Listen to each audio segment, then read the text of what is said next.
Part 10.19. Surah Yunus, Jonah. Assalamu alaikum. Welcome back to Sufi Essence with Hammad Syed Kanzelaman. Surah Yunus, Jonah, 10-90-93. And we took the children of Israel across the sea, and Pharaoh and his soldiers pursued them in tyranny and enmity until, when drowning overtook him, he said, I believe that there is no God except that in whom the children of Israel believe, and I am of the Muslims. Allah said, Now. And you had rebelled before, and were of the corrupters? So today we will save you in body, that you may be to those who succeed you a sign. And indeed many among the people of our signs are heedless. And we settled the children of Israel in a good settlement, and provided them with good things. And they did not differ until after the knowledge had come to them. Indeed, your Lord will judge between them on the day of resurrection concerning that over which they used to differ. These verses offer a powerful and dramatic conclusion to the epic confrontation between Prophet Musa, peace be upon him, and Pharaoh. A culmination of all the spiritual and historical lessons that have been presented thus far. The passage begins with the magnificent and majestic moment of the divine victory and the ultimate defeat of the forces of tyranny. And we took the children of Israel across the sea, and Pharaoh and his soldiers pursued them in tyranny and enmity until when drowning overtook him, he said, I believe that there is no God except that in whom the children of Israel believe, and I am of the Muslims. The scene is one of profound and unsparing divine justice. The children of Israel, who had been living in a state of spiritual and physical oppression for centuries, were finally liberated. They crossed the sea on a path that was made for them by a divine miracle, a path that was at once a physical and a spiritual axis. Pharaoh and his army, in their blind arrogance and their unyielding tyranny, pursued them, only to be met by a swift and unsparing divine retribution. Pharaoh, in his final moments, in a state of ultimate despair, in the face of an inescapable reality, declares his faith. He proclaims, I believe that there is no God except that in whom the children of Israel believe, and I am of the Muslims. This is one of the most poignant and powerful spiritual moments in the Quran. It is the spiritual reality of a person who has spent his entire life in a state of arrogance. A person who has rejected every sign, every miracle, and every call to truth, only to be forced to confront the ultimate reality at the very moment of his death. The Sufi understands this profoundly. True faith is a living and breathing reality that resides in the Qalb. It is not a desperate and fleeting utterance that is made in a moment of despair. True faith is a conscious and loving choice that we make for ourselves. When we are in a state of free will, it is a state of surrender to Allah that is rooted in a profound and unending love for Him. The spiritual law is clear. The gate of repentance is open for the sinner, as long as their soul has not reached their throat. But once the soul begins its final ascent, once the veils between this world and the next are lifted, a person's faith is of no spiritual consequence. The passage then presents Allah's direct and unsparing response to Pharaoh's belated declaration. Allah said, Now. And you had rebelled before and were of the corrupters. So today we will save you in body, that you may be to those who succeed you a sign. And indeed, many among the people of our signs are heedless. The word now is a profound and unsparing spiritual rebuke. It is a question that carries the weight of all of Pharaoh's arrogance, all of his tyranny, and all of his spiritual heedlessness. He had every opportunity to accept the truth, every opportunity to repent, and every opportunity to return to the straight path. But he chose to rebel. He chose to corrupt, and he chose to lead others astray. The verse then presents a profound and magnificent statement of divine justice.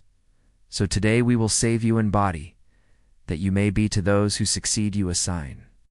This is one of the most powerful and tangible signs in the entire Quran. Allah, in His ultimate power and His ultimate wisdom, willed that Pharaoh's body be preserved, and that it be a timeless and unending warning to all those who would oppose the divine truth. The preserved body of Pharaoh is a living testament to the fact that worldly power, worldly wealth, and worldly arrogance are nothing in the face of Allah's absolute power and His absolute sovereignty. The verse ends with a final and poignant reminder. And indeed, many among the people of our signs are heedless. This is a profound and unsparing warning to all of humanity. The signs of Allah are all around us in the heavens and on the earth. in the rise and fall of nations, and in the history of prophets and kings. But in our spiritual heedlessness, we often fail to see them, and we often fail to learn from them. The spiritual lesson is clear. Heedlessness is a veil that can prevent the Qalb from receiving the light of divine guidance. The discourse then concludes with a profound and magnificent statement of divine blessing and divine justice.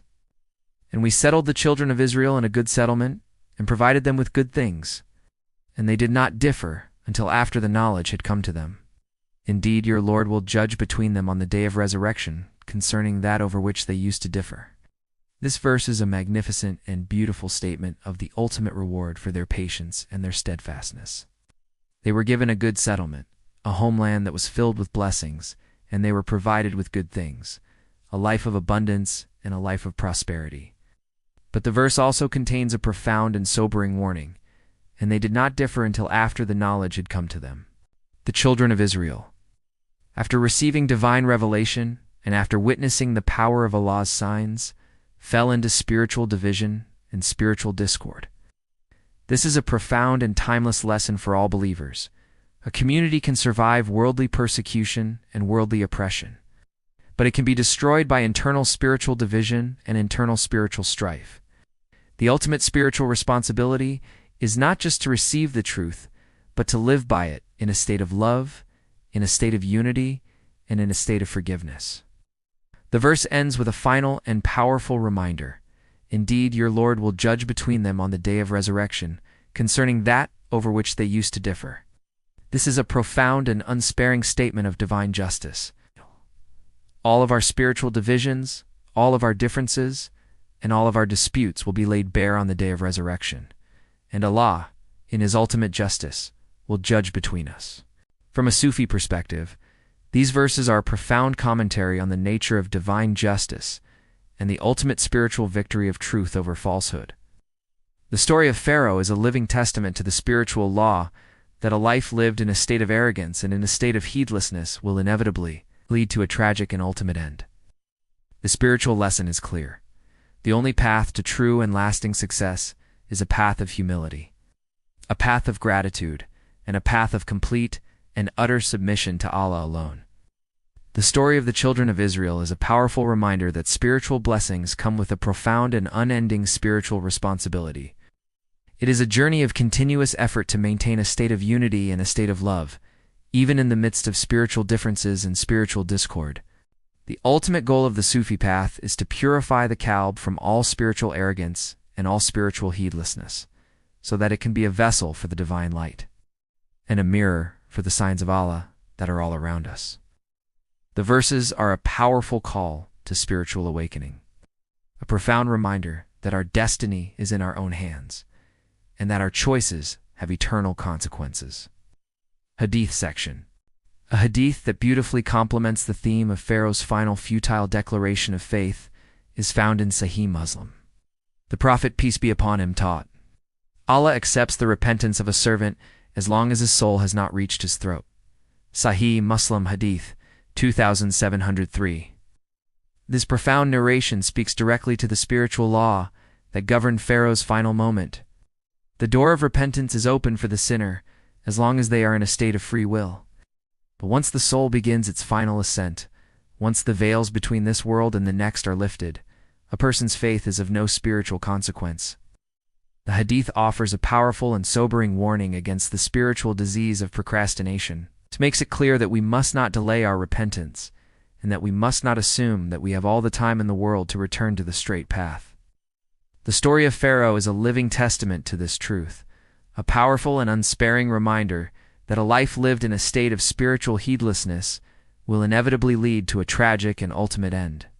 Dua, my Lord, protect my Qalb from the spiritual disease of heedlessness and from the spiritual arrogance that prevented Pharaoh from accepting your truth. Grant me the wisdom to see your signs in the rise and fall of nations and in the history of prophets and kings. Let my faith be a conscious and loving choice that is not a desperate reaction to a divine punishment.